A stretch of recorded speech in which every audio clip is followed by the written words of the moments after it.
This problem from the test on number 8 is a binomial probability problem. So here, this we know is our p, and here, this is our sample size. And so we're going to do all of these using the binomial calculator on StatCrunch. So all you have to do to use the binomial calculator is enter in n, so n is going to be 60, enter in p, so p is going to be 0.85. And then for each of these, we'll go through what values of x you're interested in. So for a, fewer than 48, you want x less than 48. For b, between 50 and 55, you want x between 50 and 55. For c, at least 55 means x is going to be greater than or equal to 55. For D, notice that now we want the probability that the flight does not arrive on time.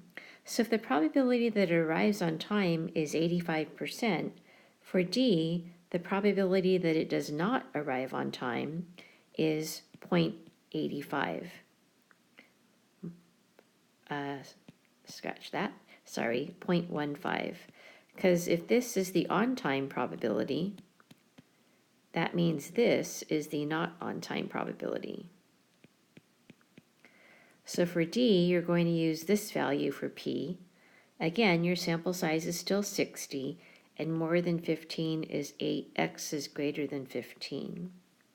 For E, you're asked to find the mean and standard deviation of this probability distribution. So the formula for the mean is n times p, so that would be equal to 60 times 0.85, which you could calculate just using a simple calculator.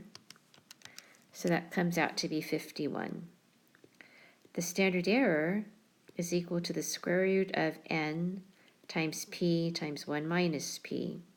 So that's the square root of 60 times 0.85 times 0.15. And if you do that calculation, you get